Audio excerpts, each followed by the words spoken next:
Assalamualaikum warahmatullahi wabarakatuh. Apa kabar mahasiswa semester 3 PG PAUD STKIP Modern Ngawi? Semoga tetap sehat, semoga tetap semangat untuk mengikuti perkuliahan jarak jauh kita.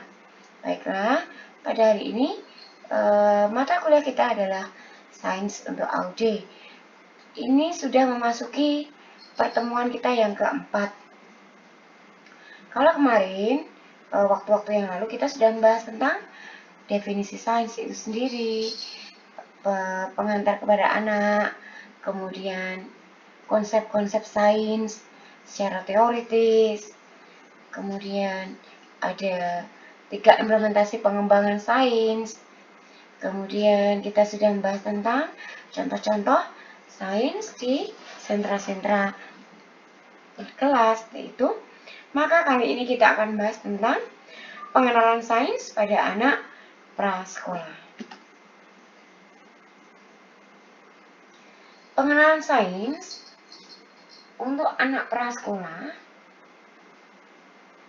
lebih ditekankan pada proses daripada produknya. Untuk anak prasekolah, keterampilan proses sains hendaknya dilakukan secara sederhana sambil bermain.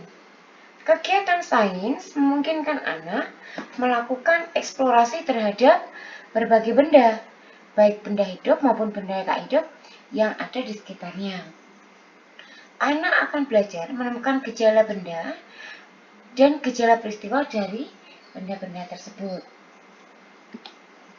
Sains juga melatih anak menggunakan 5 panca inderanya untuk mengenal berbagai gejala benda dan gejala peristiwa. Anak dilatih untuk melihat, meraba, membau, merasakan, dan mendengar. Semakin banyak keterlibatan anak dalam belajar, anak semakin memahami apa yang dipelajari. Anak memperoleh pengetahuan baru dari hasil penginderaaannya dengan berbagai benda yang ada di sekitarnya. Pengetahuan yang akan diperoleh akan berguna sebagai modal berpikir lanjut. Kalau kemarin kita bahas tentang inovasi, salah satu manfaat API. Ini sama, maksudnya modal berpikir lanjut itu berarti untuk menciptakan hal-hal yang baru, inovasi. Melalui proses sains, anak dapat melakukan percobaan sederhana.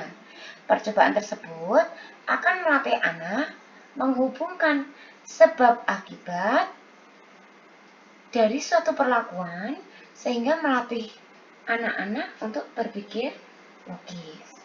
Dalam pembelajaran sains, anak juga berarti menggunakan alat ukur untuk melakukan pengukuran tentu saja. Alat ukur tersebut dimulai dari alat ukur non standar seperti jengkal, depa, kaki, seperti itu. Dan juga yang berdasarkan alat ukur standar. Anak secara bertahap berlatih menggunakan satuan yang akan memudahkan mereka untuk berpikir secara logis dan rasional. Dengan demikian, sains juga mengembangkan kemampuan intelektual anak-anak itu sendiri. Kemudian, kita masuk pada sains dan aplikasinya. Produk sains meliputi fakta, konsep, teori, prinsip, dan hukum. Untuk anak prasekolah, fakta dan konsep sederhana dapat dipelajari melalui kegiatan bermain. Sebagai contoh, anak bermain air, anak akan mengamati, melakukan berbagai percobaan dengan air itu, seperti melempar, menuang, masukkan benda, dan mengambil benda dengan berbagai cara yang ada dalam air tadi. Dari kegiatan tersebut, anak belajar sifat-sifat air. Anak mungkin akan mengetahui bahwa air dapat mengalir dari satu tempat ke tempat yang tinggi. Air dapat dituang dari satu tempat ke tempat yang lain.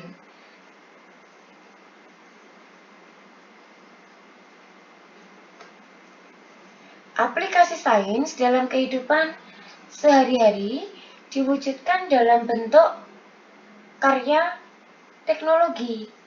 radio, mesin cuci, TV, komputer, lampu, dan handphone adalah contoh karya teknologi yang sangat bermanfaat dalam kehidupan sehari-hari. Anak prasekolah selalu ingin tahu bagaimana benda-benda tersebut bekerja.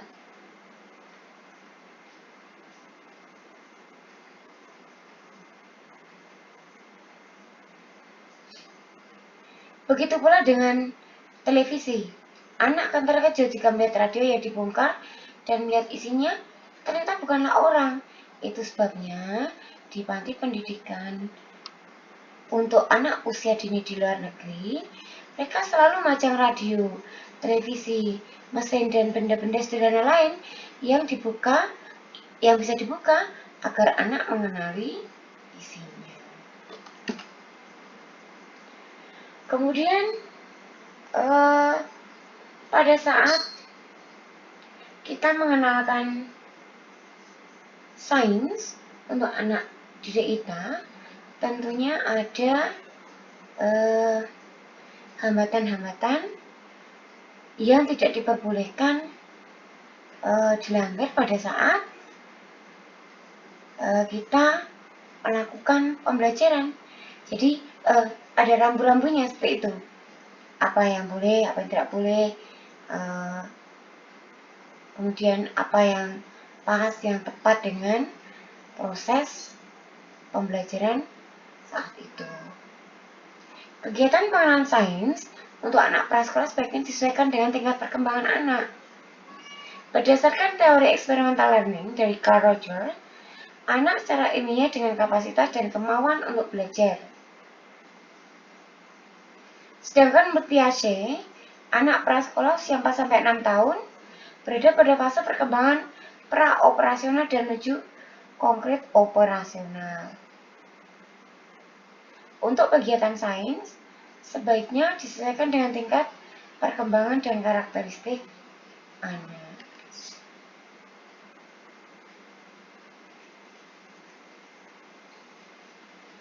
Karakteristik anak itu sendiri adalah yang pertama, bersifat konkret. Benda-benda yang digunakan dalam permainannya atau dalam kegiatan pembelajarannya, benda itu konkret. Pendidik tidak dianjurkan menjajali anak dengan konsep abstrak. Pendidik sebaiknya menyediakan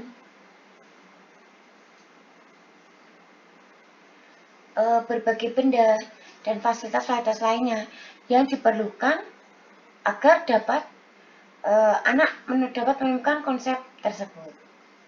Yang kedua, hubungan sebab akibat terlihat secara langsung. Anak usia 5-6 tahun masih sulit menghubungkan sebab akibat yang tidak terlihat secara langsung karena pikiran mereka yang bersifat transduktif. Anak tidak dapat menghubungkan sebab akibat yang terlihat secara langsung atau yang tidak terlihat secara langsung. Jika anak melihat peristiwa secara langsung, akan membuat anak mampu mengetahui hubungan sebab akibat yang terjadi. Sains kaya akan kegiatan yang melatih anak menghubungkan sebab akibat.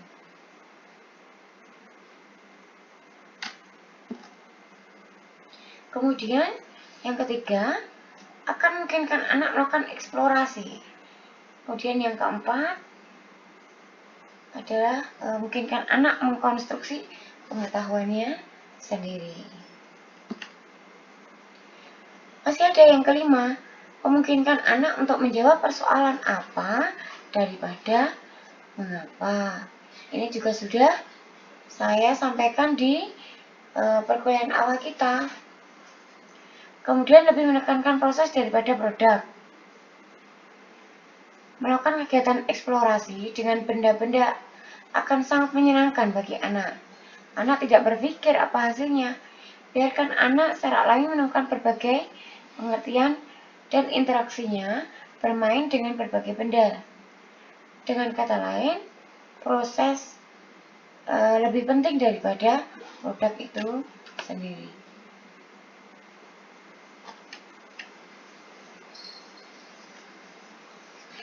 Yang ketujuh, memungkinkan anak menggunakan bahasa dan matematika. Pengenalan sains hendaknya terpadu dalam disiplin ilmu, seperti bahasa, matematika, seni budaya, atau budi pekerti. Melalui sains, anak akan melakukan eksplorasi terhadap objek. Anak dapat menceritakan hasil eksplorasinya kepada teman. Ini dilihat dari aspek bahasa. Anak melakukan pengukuran, menggunakan bilangan, baca angka. Ini merupakan kolaborasi antara disiplin ilmu yang satu dengan yang lain ya, baik dari matematika maupun dari bahasa, berkolaborasi menjadi satu kesatuan di dalam pembelajaran. Di sini, anak juga diajarkan mencintai lingkungan atau benda-benda di sekitarnya jika ini berhubungan dengan guru mapel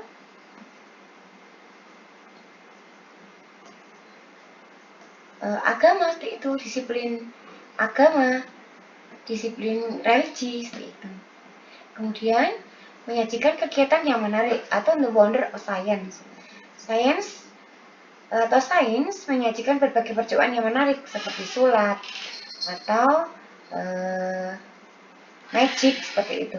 Karena anak-anak yang masih mempunyai pikiran magis atau imagical reasoning akan sangat tertarik dengan keajaiban tersebut. Misalnya air susu dicampur air sabun yang kemudian diberi 3 macam warna makanan lalu diaduk. Dengan demikian sedikit air sodanya, anak akan melihat air berbuih dan mengeluarkan gelembung seperti mendidih, menambahkan air warna-warni yang menarik. Di sini ada materi dan kegiatan sains.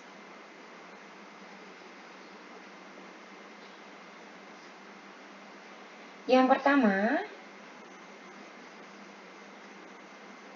mengenal gerak.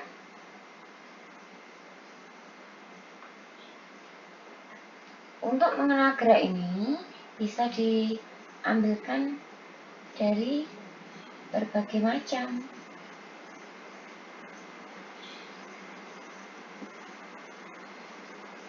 Bisa menggelinding menggunakan bentuk benda, kemudian menggelindingkan ukuran benda, kemudian ada juga mengenal benda cair. Kalau benda cair sedikit lebih banyak materinya. Yang pertama adalah konservasi volume, kemudian cara mereka menenggelamkan atau mengapungkan suatu benda, kemudian membuat benda terapung, kemudian membuat benda larut dan tidak larut, kemudian air mengalirnya seperti apa. Kemudian anak juga bisa mengenal berbagai sifat air.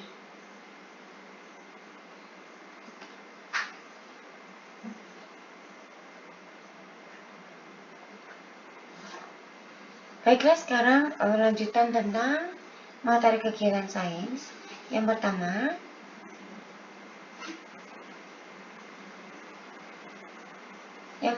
adalah tadi sudah saya sampaikan, dan ini kelanjutannya mengenal timbangan raca. Dan raca sangat baik untuk melatih anak menghubungkan sebab akibat karena hasilnya akan nampak secara langsung. Jika beban yang di satu lengan itu ditambah, maka di tempat yang lain akan turun, gitu. Kemudian bermain gelembung sabun, mengenalkan anak untuk menyukai bermain dengan gelembung sabun. Dapat dengan menambahkan 1 sendok gliserin pada 2 liter air larutan sabun, akan diperoleh larutan yang menakjubkan. Dapat digunakan untuk membuat gelembung raksasa, jendela kayu, dan bentuk lainnya yang berasal dari busa. Kemudian mengenal benda-benda Anting. Benda-benda dari karet pada umumnya memiliki kelenturan sehingga mampu melantingkan diri jika dijatuhkan. Kemudian materi dan kegiatan sains selanjutnya adalah mengenal binatang. Anak bisa diajak untuk mengenal binatang, berbagai macam binatang. Binatang merupakan makhluk yang menarik bagi anak-anak karena mampu merespon rangsangan untuk mereka. Melalui binatang, anak akan belajar banyak tentang makhluk tersebut. Ada beberapa keuntungan yang diperoleh anak jika berinteraksi dengan binatang. Yang pertama, anak belajar mengenal dan menghargai makhluk hidup. Ia akan belajar bahwa makhluk hidup memerlukan makanan, tempat tinggal, kasih sayang, seperti itu. Kedua, anak akan belajar untuk menyayangi binatang yang akhirnya akan menumbuhkan rasa kasih sayang anak terhadap makhluk hidup. Baiklah, sementara untuk materi pengenalan sains untuk anak prasekolah kita cukupkan sampai di sini. Selanjutnya tugas yang sudah kita bahas dari minggu yang kemarin, yaitu pembuatan video untuk sains. Nanti akan kita mulai minggu depan. Kemudian silahkan berkreasi sebaik mungkin